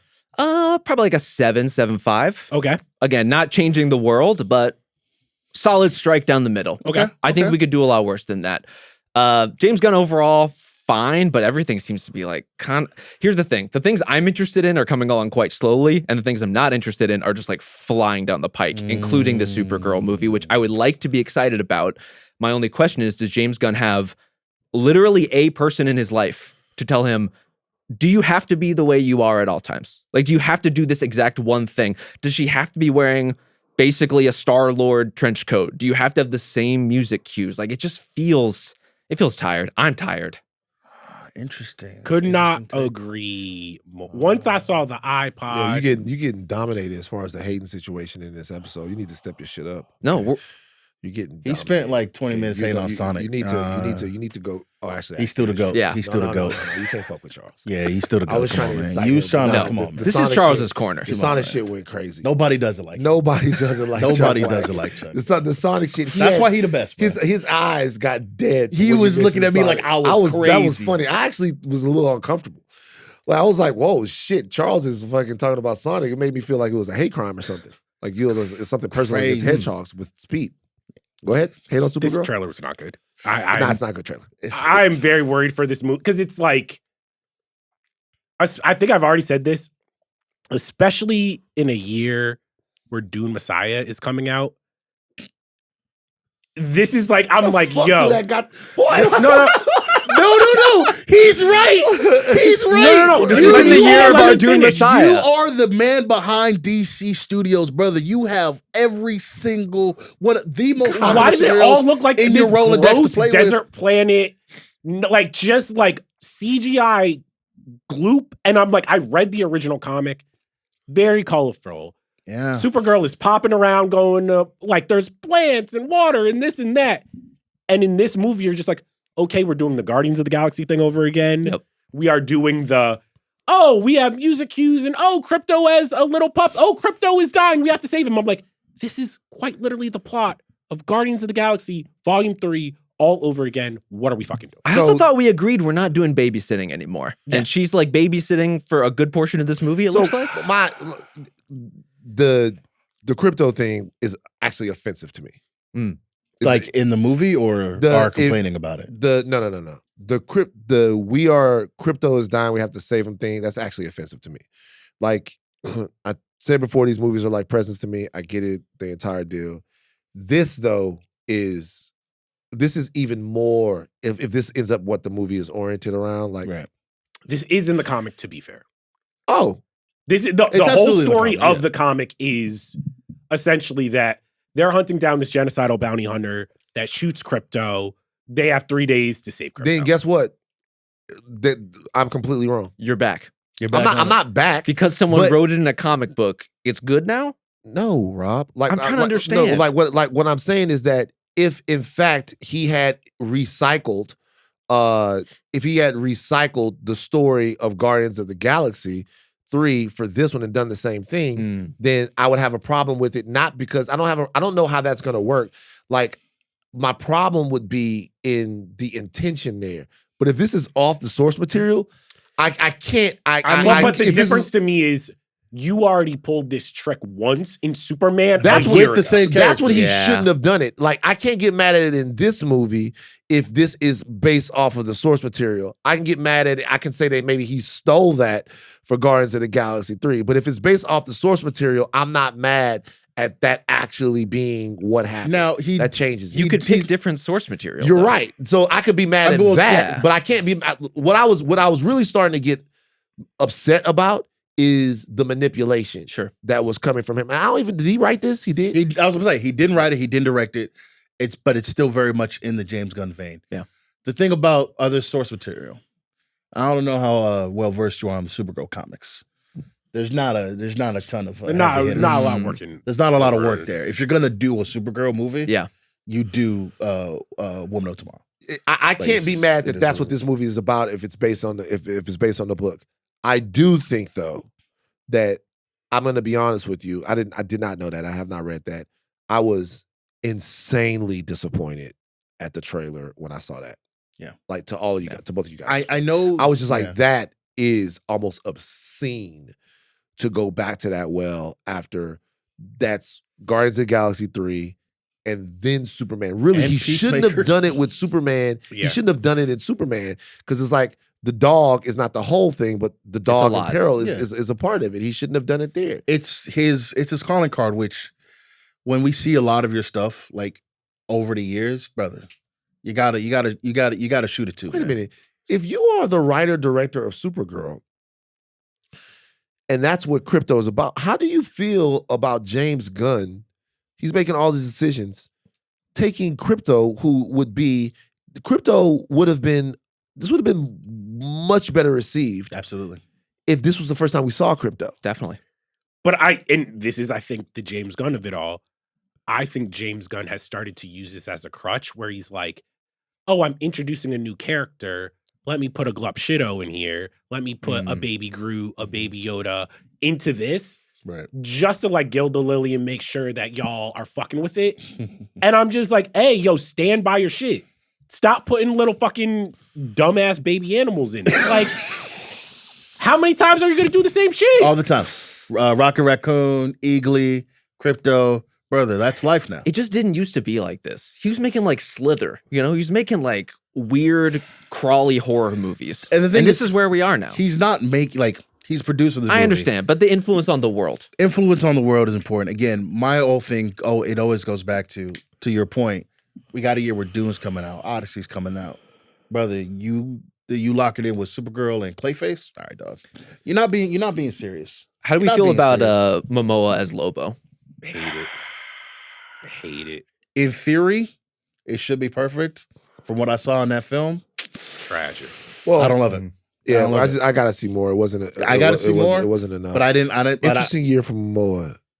Street Fighter, Supergirl, Dune 2, Dune 3, Dune 3. Back from the dead. Back from the dead. I think Lobo is the type of character that people are like, dog, I can't wait until we get Lobo on screen. And then you see him on screen, you're like, damn, that's a comic book character. We need to get him out of here. Like, we just got to get him out of here. Oh, a space bike and a whip? Like, I can see, here's the thing, because people are like, no, that's like the DC's version of Deadpool. I'm like, no, Deadpool looks cool. In whatever decade you put him, you're like, oh, Deadpool, I can see that. Lobo looks like the 90s in a way that I think we should all be forgetting. It could be it could be fun. I think Jason Momoa, I don't want to say like a little bit underappreciated as regards to, like, I feel like he can be a fun presence. We watched Fast 10 or was it Fast 9 at the crib? Oh, Best he's good part in of that it. movie. Best part of the movie. He brings some of that energy to this movie. I'm with it. I would like to see more. I don't think the footage we got kind of like showed the It's best. looking a little weak. It's a little CW. Come on. Yeah, That's tough. I don't know. I didn't see enough about. I know that whatever connection I've had to Lobo, it wasn't enough to make me get like super excited that Lobo's in the movie. I'm more curious about Lobo than I am. I can't wait to get Lobo. Yeah, I think that's where I'm at. I was really like not like shocked, but I was like, people are like, oh man. I think it's Jason Momoa's casting as Lobo that people are excited about, really. Because I can't imagine people are like, man, lining up for Lobo. Let's go watch the Lobo movie, man. We're here to see Lobo. I don't think it's moving like that. All right, so we hate everything. It all sucks, and that's 2 weeks. That's 2 weeks in a row. Damn. What, Daredevil in this? Yeah. I would say it's about Daredevil. The screeners put me off the Daredevil. When the Daredevil show, I had a better relationship with when I saw the version that was on Disney Plus. Okay. What? Because I could see it better. Like that first scene that had me super confused. Okay.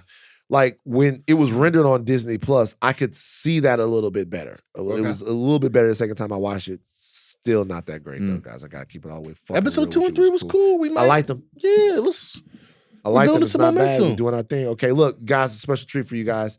The post-credits of this show, we've actually been podcasting since about 10 o'clock. The post-credits of this show, Jesus we did legitimately. Damn. It was 40 minutes? It was a 40-minute 3-on-1. I was defending Star Wars, and the rest of these guys were saying it's like a Mario Party. You know what I'm saying? We all landed on the green square. 3 versus 1. And you landed on the red square. Or a different type of party. Hey party. Man, thanks you guys for watching. We out the mud. Well, on YouTube, comment, like, subscribe, share, do all that stuff right there. It's very important for you guys. We got to get out of here right now, though. Wait, Van, hold on. Can I say one thing before we go? The four of y'all, you make a great fucking show. Thank you. This is an incredible podcast. I listen to it all the time. I have to say, especially on a shit day, this is, I don't know of a better prescription than listening to this show. When do you have a shit day? All the time. This is not true. I'm but a human being. Sonny Mahoney? Come on. Rob, you're always down for the... Rob, we had like an hour conversation yesterday. What were you and Joe talking about? I've never seen you in a bad mood. Talking about Kurt Russell? We're talking about Kurt Russell. I mean, any day's a good day to talk about Kurt Russell. I got home. I was like, hey, man, I like my coworkers. I had the same feeling. I was like, we had a great conversation about Kurt Russell movies, me, Rob, and Joe. This is what I'm talking about. This is why I'm not in a bad mood. I'm listening to this show. Thank y'all for making a great show. Appreciate you, man. This week on the feed, Tuesday, the House of R deep dives into the first episodes of Maul, Shadow Lord. That is what spurred that whole conversation. Next Wednesday, the Midnight Boys will return and give their instant reactions to the final season of The Boys. Our producers today are Aleya Zenieris, Devon Baroldi, Jamie Yukich, Jacob Cornett, Jomi Adeniran on social, hashtag Jomi cleans the streets. Is that from last week? It's got to be from last week. Yeah, we'll keep it there. Well, Jomi cleans the sheets. How about that one? Ew, what the fuck I'm talking about. Additional production from Arjuna Ramgopowell. Chuck, take us out. Super Mario Brothers sucks. Dang. Rob Mahoney is our guy. Star Wars is in the mud. And Darth Maul needs to die. Hang on, there's a lot more after this, guys.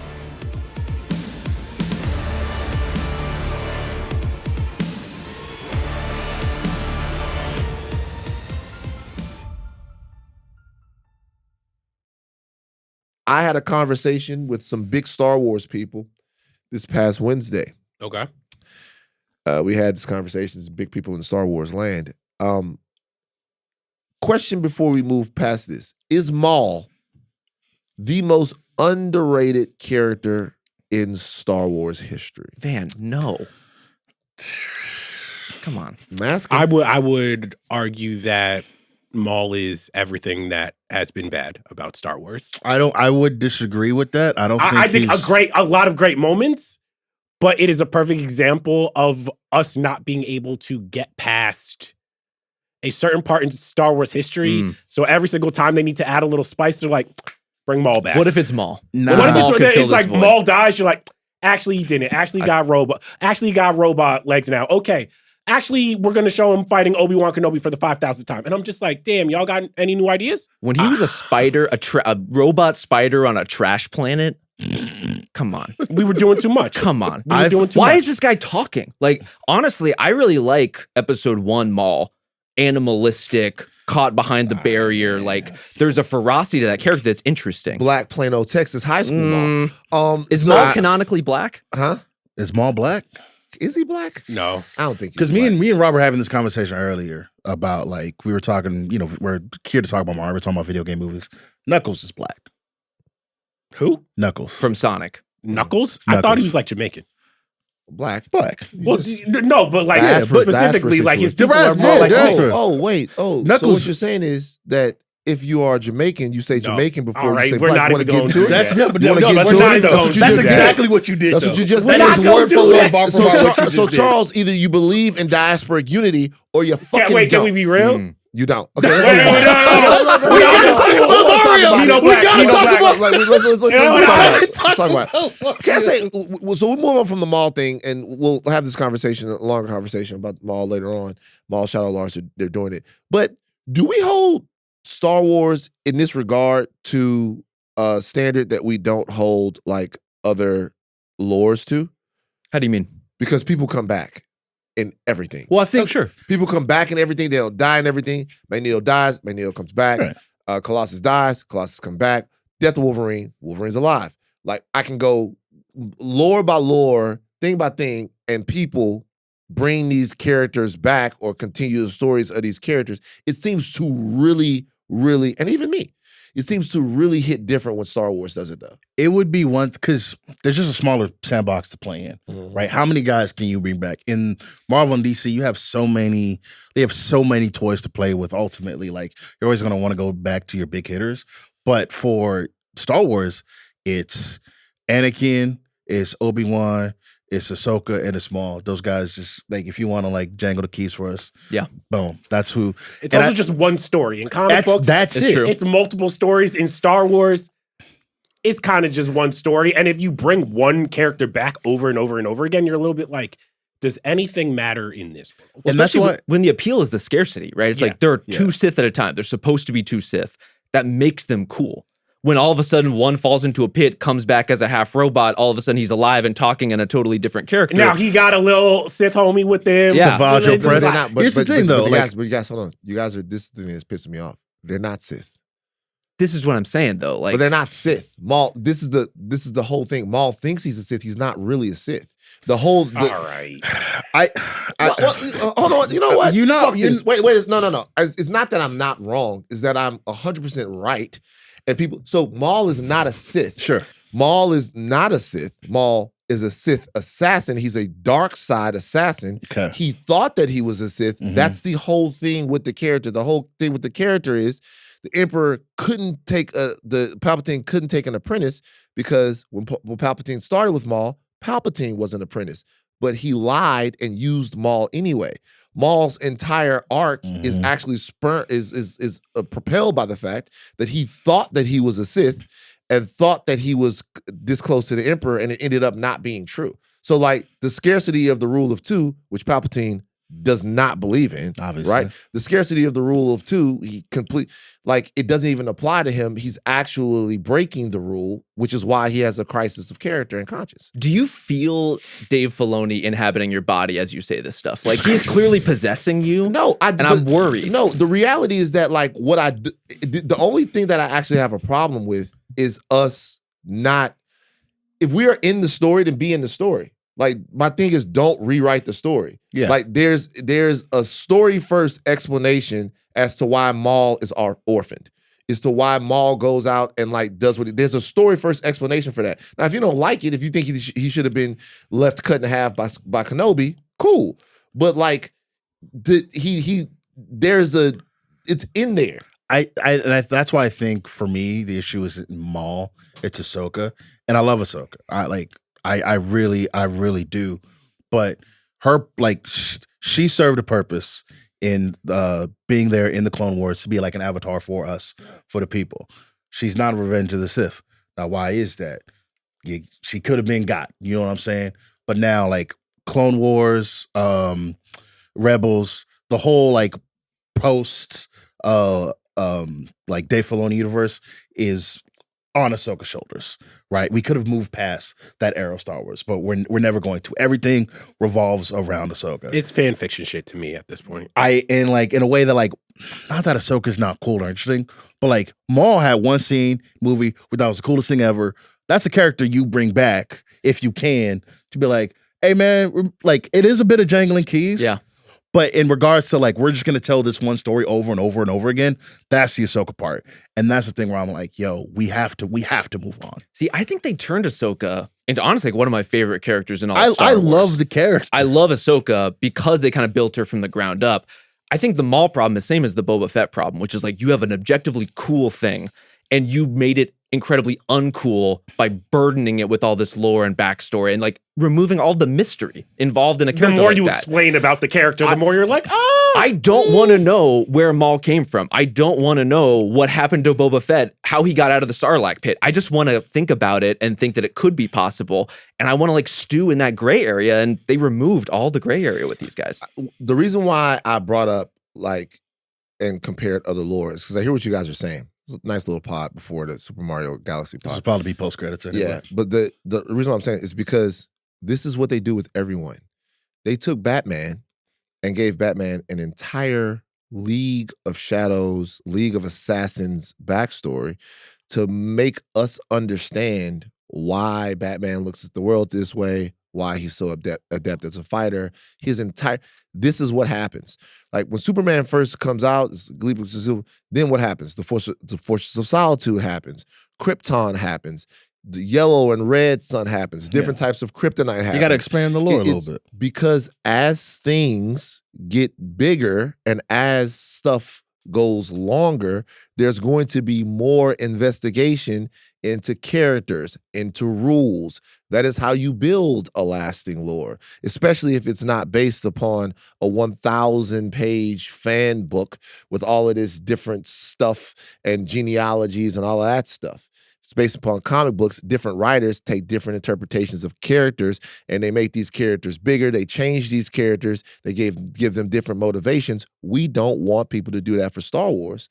And it's interesting. Like to me, when I read the Vader comics and I read what was going on, Vader is another character that Kevin Smith and other people have said, and rightly so, works perfectly in New Hope because he's only in the movie 15 minutes. I get that. But to me, I am interested in what happened between like fucking the Sith and A New Hope. We got it. It was Obi-Wan. Everybody loved it. I know. Well, not that, but like the comic book stuff where Vader has to go out and get a lightsaber, where it's Vader versus the Emperor, the pull of the light before he actually hardens into Darth Vader, the relationship between him and Palpatine, where it's kind of like by the time you see him in the movies, he's a whipped dog until Jedi, but really that entire time, he sees Luke as his ticket to overthrow Palpatine, who actually hurts. All of that stuff It's expansive, but like for some reason, Star Wars plays by a different set of rules. I would just say in live action, I think that they've tried to do what you've asked, which is tell us a little bit more about Boba Fett. Tell us a little bit more about what Solo was up to. And each time we're all like, yeah, that sucked. Put it back. We didn't want to see it. Well, if I think less is more. more. If they do it poorly, then that's one thing. But to say that they shouldn't do it, I just haven't seen them do it well ever. In live action. In live action, which I think is what I want to see from Star Wars. Comic book shit is cool. TV shows are cool. Right. Star Wars are movies to me. And like every single time they kind of dip their toe into like, we're taking this legendary canonical character and we're telling you everything. I'm always like, damn. So you're saying that Star Wars has never expanded a story well in live action? I'm saying if you take Book of Boba Fett, if you take Solo, I would say the Ahsoka series, when they try to do it in live action and do a big budget, normally you're just like, oh, this is why less is more in this universe. Especially when it's existing characters. Because Andor and Rogue One are the exception, but those are new characters. Right. But at the same time, though, like that to me, once again, is a storytelling problem. So if Gilroy would have done Ahsoka, would it have been fantastic? If Gilroy would have done Boba Fett, but I actually don't think it would have been, because I think what was good about Andor was he was like, Andor to me as a story would have worked if it was Star Wars or if it was just any sci-fi, because you're like, oh, he wants to tell a story about like fascism and how it takes hold and spycraft and all this shit. Where it's like with Ahsoka, sometimes it feels like this is a man playing with his action figures and you're like, this is cool to you and very, very boring to me. I think the Obi-Wan show is another perfect example. Obi-Wan works very, very well when he is like the cool samurai that you don't know that much about. The minute you saddle him with a small Princess Leia, you're like, that's cool. But understand though, once again, and we can move off this because I'm not going to relent. You guys are talking about storytelling choices that didn't work. You're saying I don't want more Obi-Wan Kenobi, and the evidence is that the Obi-Wan Kenobi show was bad. I don't want the prequels were also I don't want more Ahsoka, and the evidence is that if you don't like the prequels, if you say, I'll just be honest, if you say you don't want to see on screen the story of how Anakin Skywalker became Darth Vader, then you're not that big of a Star Wars fan. Now, that's just a fucking fact. But now, if you say you want to see it done better, then I can understand that. But if you're saying right now, I have no interest in watching how Anakin Skywalker became Darth Vader, that would be like saying, I don't want Batman Begins. No. I think I would make the argument. It's not that I don't want to see it. It's that like they've tried over and over again. And each time I'm like, oh, this does make Darth Vader just less perfect. Where it's like, if you take that original trilogy, you're like, this is a perfect villain. Like, this is a perfect villain arc. I love this. And then when you start explaining too much, you're just like, damn, there is a little bit of magic that just gets scrubbed off. This is fundamental because I read all of this shit. Like I could not get enough. I read all of this. This is just a fundamental difference. Like I read all of that shit. Star Wars is not just movies to me. All the legends. I read as much as there's a lot of books, but it's not just movies to me. It's like a whole galaxy with endless possibilities and all like just different type of shit. Plants where the Force don't work around the plants, right? Where you lay next to the plant, Luke can't use the Force. Like Mara Jade, all of that stuff. Like I read all of that stuff, and there was never enough. And this is actually what Star Wars is fundamentally dealing with. What Star Wars is fundamentally dealing with are people who want more and people who don't know how much it is that they want. Yeah. Now, I could agree that perhaps a Han Solo prequel story is it would have to be fucking perfect, right? It's stretching the limits. Like you might want to see the Kessel Run, fine. It's stretching the limits of it. But some of these things are so fundamental to that. Like they're so fundamental to your understanding of Star Wars. They're fundamental to understanding the rules of Star Wars, fundamental to understanding like how the galaxy got to where it is. And I think like Andor is nothing but it's an origin story for the Empire. But the difference between Andor and other Star Wars stories we've gotten is that it's not, I think it's Here's what it is. Well, the real thing is Andor's is actually not Star Wars. Right. Yeah. Exactly. It's kind of the Simpsons thing, where the people who started, like Matt Groening and all those people who started the Simpsons, were watching like the Batman animated series or watching other stuff, and all that came together to make like the first batch of the Simpsons. Now the people making the Simpsons are people who grew up watching the Simpsons. Yeah.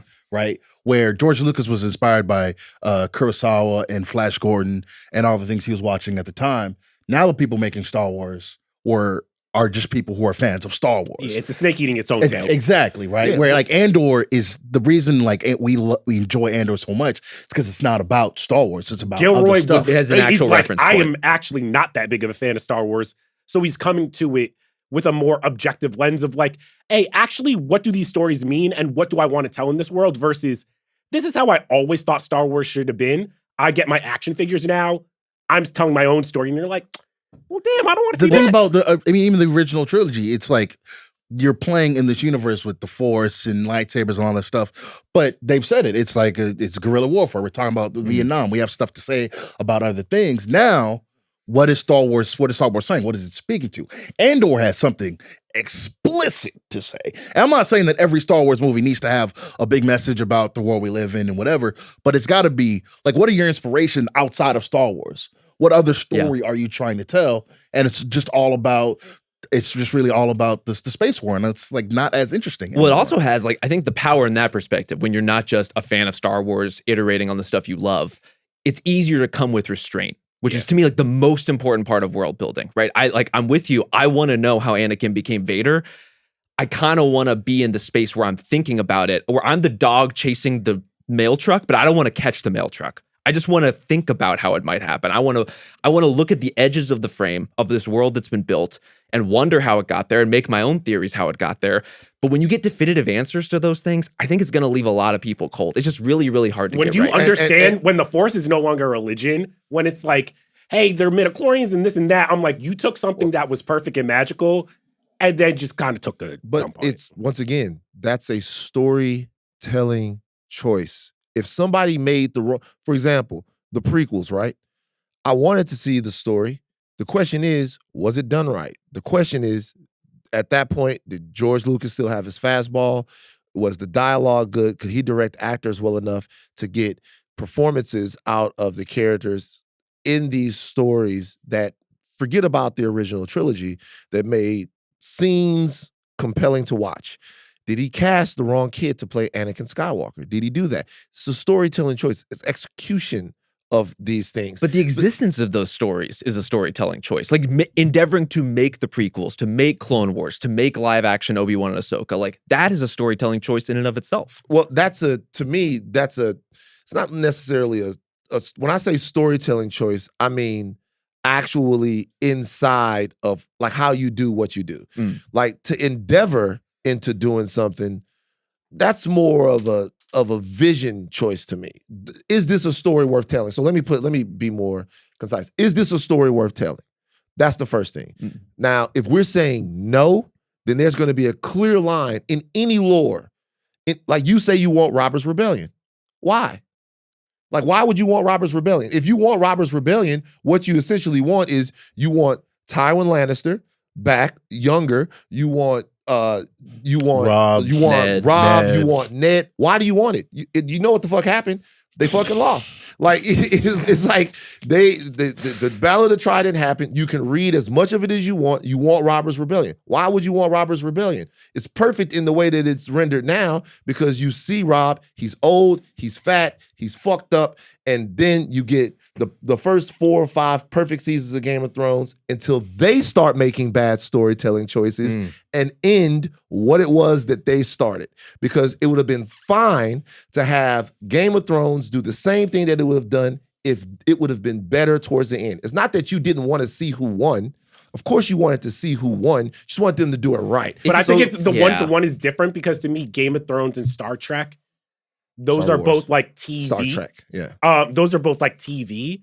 Where it's like with Star Wars, I think the thing that's always been hard is because not only is it a cinematic choice, these are like, if you ask people like 10 most important movies ever, Star Wars is going to be there. I think the bar creatively is just so high. When you add something new to it, it's just going to be it's going to be kind of like a different nonsense challenge. Like what you guys are talking about is taking like a legitimately 40 to 50-year-old lore that has way expanded past any cinematic experience. If Star Wars is just movies for people, I can understand that. But those people aren't Star Wars fans, and that's cool too. That's a stretch. I think there's a version of a fandom. If Star Wars is just movies to you, yeah, I don't think it's Star just. Wars, if Star Wars is just movies. movies to you, then you like Star Wars. If Star Wars is, and that's with anything, by the way, that is legitimately, if you are a fan of anything. Yeah. If you are a fan of Star Trek, you did not bitch and moan when Star Trek movies came out, right? As long as the movies were good. If you're a fan of Star Trek, you watch a fucking Star Trek cartoon. Lower Decks, right? You know what I'm saying? So like, if you're a fan of Star Trek, you're not going to, if it's executed well and it deepens your appreciation for the thing that you love, it's odd. But like I said, like it's just, they're just telling Star Wars stories. They're not telling like actual stories. It's all about it's literally all about the lore and this character and like what. You are speaking to the top 1% of the fan base, and that's when I think Star Wars is at its worst. When it is trying to make like the most rabid fans happy, because I'm like, they're never going to be happy. Like, to me, Star Wars is at its best when it's like, okay, we are trying to make a story that anyone can enjoy. And when you get to like the 10th time Darth Maul resurrects, it's the same MCU problem. It's like, once you start telling too much and revealing too much, people are like, this is homework. And Star Wars at this point feels like homework. It doesn't feel like enjoyment. Van wants a purity test though. Like if you're not with Prince Zizor, get the fuck out of here. No. If you wasn't reading Legends, you not a No, real fan. no. What's your favorite Timothy Zahn novel? Name it right now. No. Seriously, this actually is a distinction to me because, like, I think there are a couple of things that are happening. Number one, there are people who watched Clone Wars, and when Maul popped up, they were really happy to see Maul. Mm-hmm. And then there were people that watched Clone Wars that were so young when Phantom Menace came out that they didn't even know that it was the same character, right? And so, like, there are people that have no relationship to Christopher Reeve as Superman. Not like I do, right? Like, I am of an age where I have every cinematic Superman ever. But there's a whole group of people that Cavill is their Superman. And now it's a whole group of people, what's the guy's name? Corn Sweat will be their Superman. The question is not whether or not that's real, because it is. The question is whether or not we need new Superman. Whether or not that story of Superman deserves to be reinterpreted, deserves to be retold to new people, whether or not the story itself is worth it. And whether or not that story can get bigger. Whether or not there are people that can come in and with that character, with the character of Kal-El from the planet Krypton, tell a different, slightly altered version of the story for a contemporary audience. And if that dies, then so does Superman. If you can't do it, then Superman can't. And maybe Superman is dead. The question is Star Wars dead? And if you cannot tell a story right now about beloved characters, it has nothing to do with the characters and more to do with the storytelling. Like, to me. Well, that is a perfect pivot, because if we're talking about things that might be dead, just kidding. Yo, I got to go to the bathroom. I'm about to say, that's got to be post-credits. So we have to, because we can't like start the episode with 30 minutes of Star Wars. We actually break it out, do a separate episode. Yeah, I mean, do a separate episode, put 2 episodes out. What a spirited defense of a lot of bad Star Wars, you know? It's not all bad, though. It's not all bad, but I think... What was the last good Star Wars thing that was not Andor or Rogue One? Mandalorian season 1. That's a long time ago. That's like, it's 20, yeah, it's but I mean, 2019, but think about this, We've had like 8 Star Wars properties since then. But think about this, though. Like, you could say that about any of this stuff. What was the last Marvel thing? What was the last whatever? And yeah, a lot of it's bad. Right. Because it's snake eating its own tails. Like, they're all doing the same thing. I think the problem with the Superman thing is, like, what they're doing now with Star Wars is not Corn Sweat Superman. They're doing Brandon Routh Superman Returns. They're like, same version, same character. Don't you love this? Let's do a little bit more with it, and not a new interpretation of the same character. But what I'm saying is that right there, that might be the wrong way to go about it, right? Because also, like, this is just the way you do it. Take, for example, okay, so you have Ralph's Superman.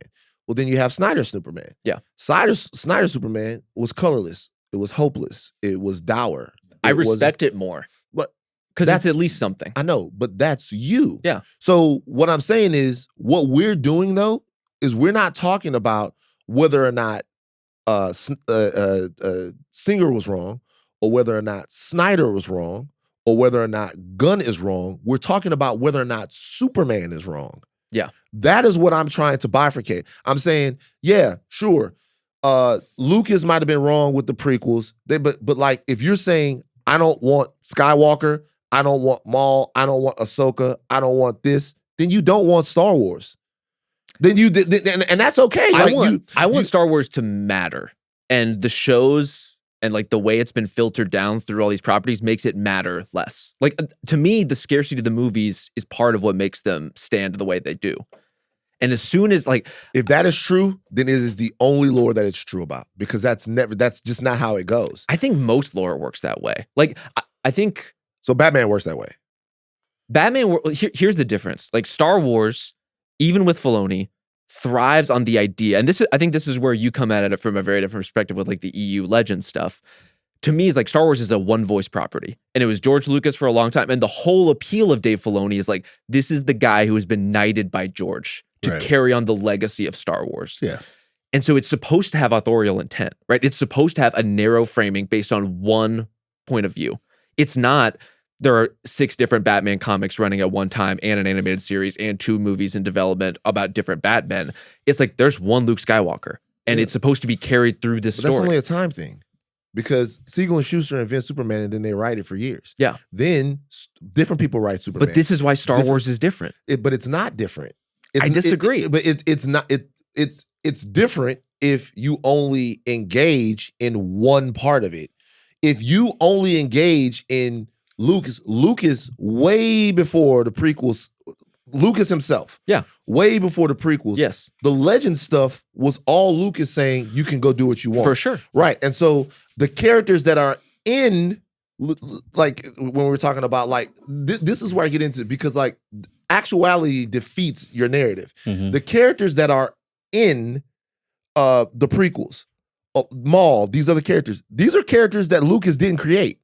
These are characters that Lucas took from what other people did. Well, who created Maul? Well, what I'm saying is, like, some of these characters, some of this stuff is coming from Legends.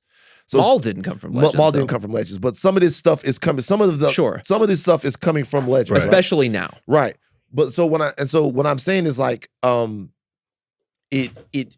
Lucas gave people permission to expand on what he did. Yeah. He said, I created this lore.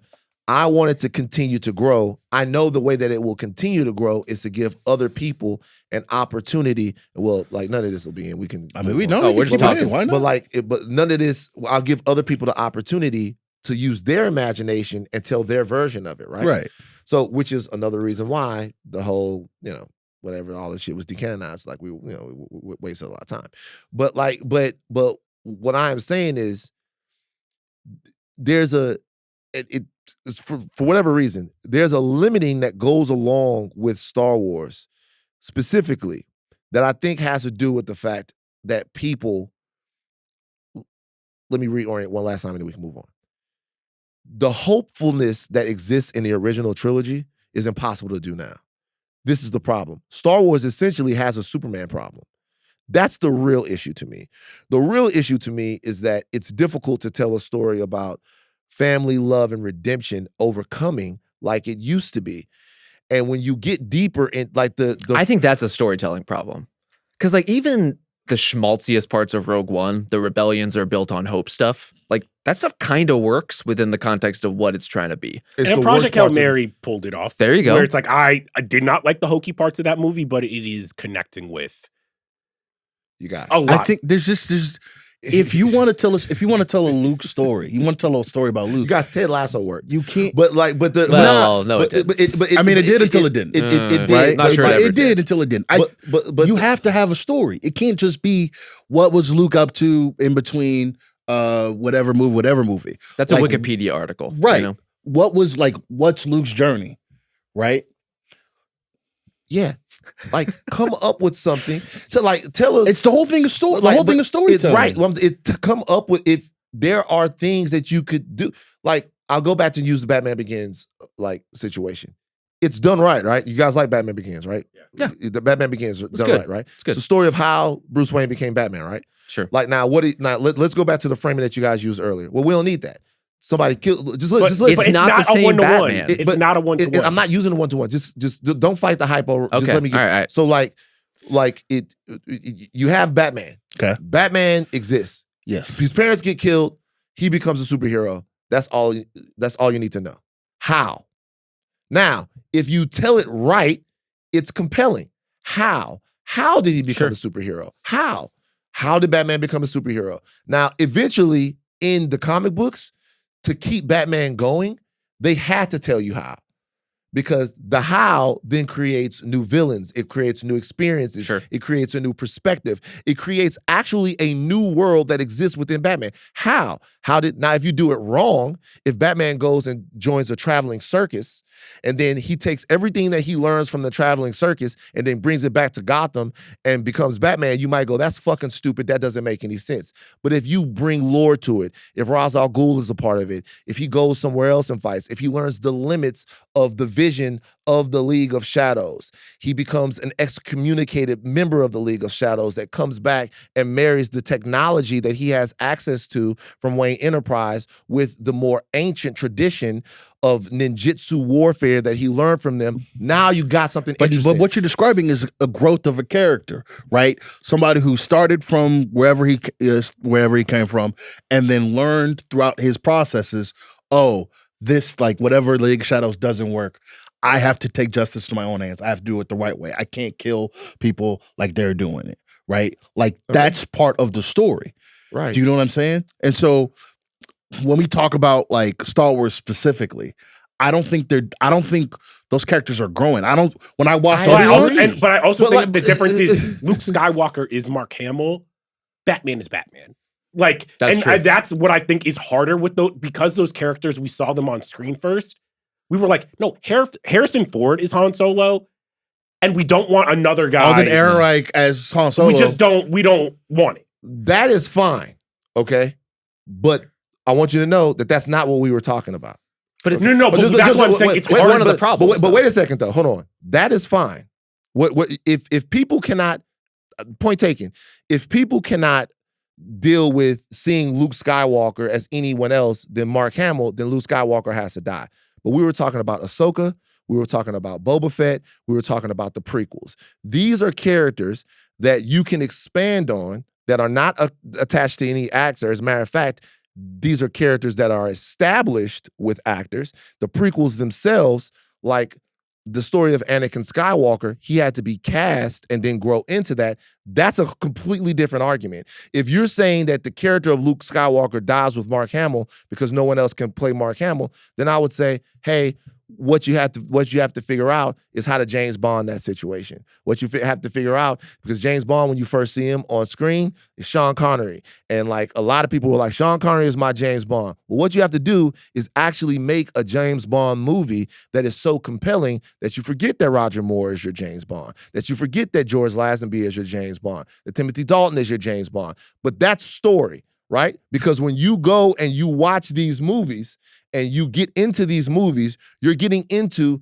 not just James Bond, but you're getting into The Man with the Golden Gun, and you're getting into Odd Job, and you're getting into what happened with Moore. You're getting into the larger story around James Bond, and you're less connected to any one actor's portrayal. That's hard to do with Star Wars. I'm not denying it, but that's a problem that's solved with how good your fucking movie is. Now, if we go back and we talk about like where we started with this, we started with saying, don't want Ahsoka, don't want Boba Fett, don't want the prequels. What you don't want is bad story. Because if they made an awesome Boba Fett movie, if they made an awesome Ahsoka movie or show, if the prequels were awesome, it would be fine. They just didn't do it right.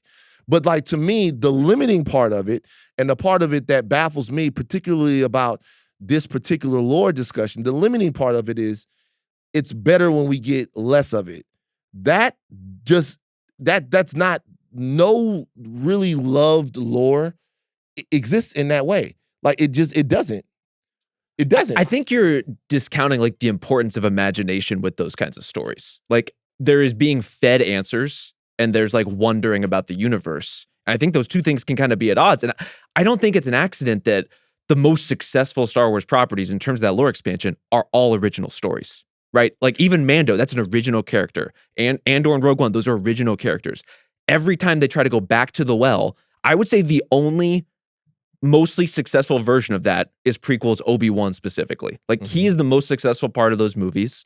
I think the through line that runs through them actually works because Ewan is so good. But other than that, every time it's an origin story of a character, an expansion of a character. Why did it work? Because Ewan McGregor is good. And he is thriving in spite of the material. That is why it worked. Exactly. If your point is good storytelling makes good stories, I agree with you. I think what I'm saying, and maybe what we're saying, is that if you've had 12 consecutive attempts to write a good story, backgrounding Star Wars, and failed every single time using existing characters, the formula may be flawed in that way. There's something that people are allergic to. Yeah. So I think the well's poisoned. We'll move on. But before I say this, are 7, 8, 9 original stories? I would 8 tries. 8 7 tried. 7 is just a new hope. But they're new characters, right? Beyond Solo, kind and Leia, of, right, beyond Solo, Leia, and Luke, they're new characters, right? Yes. Okay. Sure. In terms of Rey and Kylo and them. Right. Sure. So they're new characters. They're character archetypes. But even Yes. the Mandalorian is a character Well, archetype. but it's a That's an character. archetype. But the thing, right? but the I'm thing fine about with episode, archetypes. but Right. the thing about episode 7 specifically is the same thing that I mentioned earlier, where it's just a reskin of A New Hope. Right. So here, let's take this. So those are original stories, right? That actually do kind of the thing that you guys said that you wanted them to do. They don't really explain to you what the First Order is. They don't really tell you. It's just the first order exists. It's here. Yeah. We got to fight it. They don't really tell you what it is. Yeah.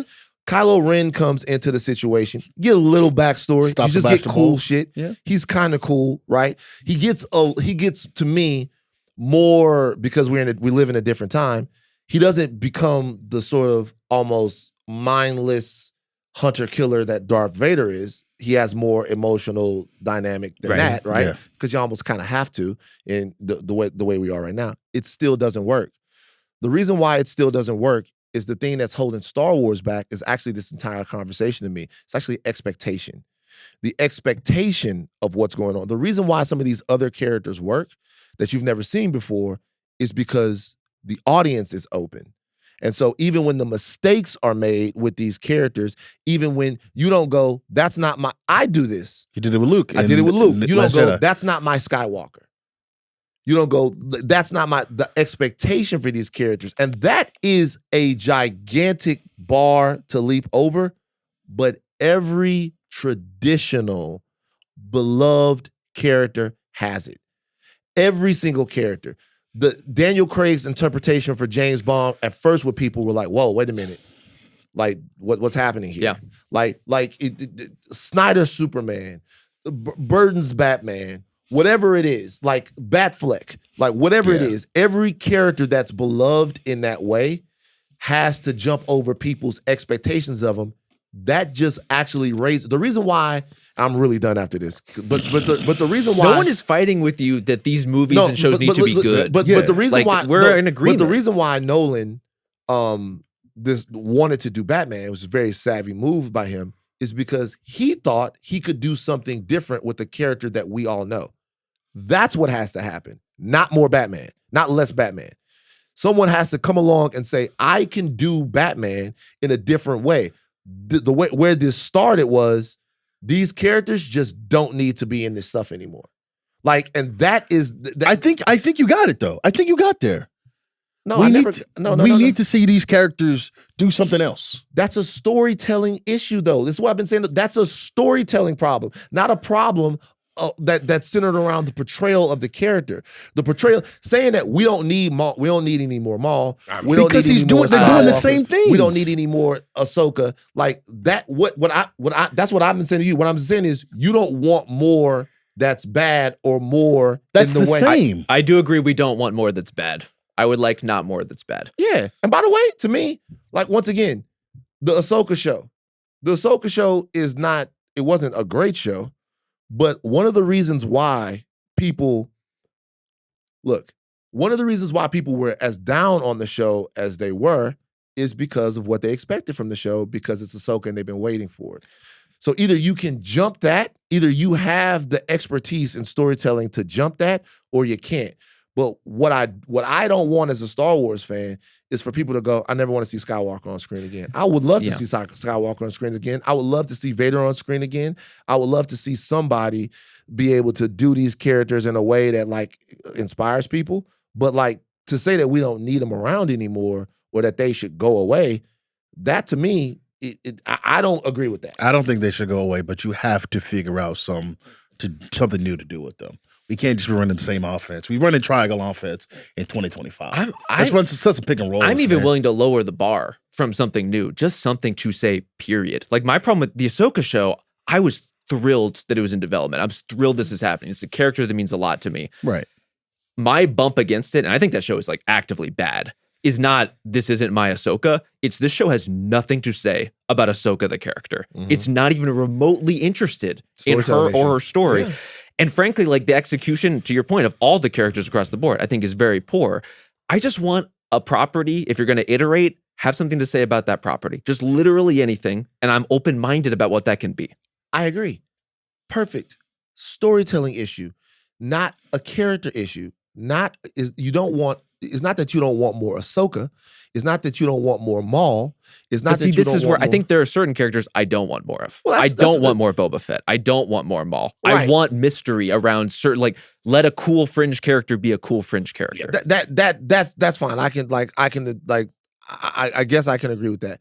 But to me, overall, the questions that we have about Star Wars, that we limit Star Wars in a way that we just don't limit other properties. Man, you like Star Trek, brother, Deep Space Nine, Star Trek DSLR-1, Voyager, Star Trek DSLR. But these are all different ships, different crews, different characters. Can we get to Mario? All of that stuff. No. Star Trek, all of this stuff. The longest post-credits of all time.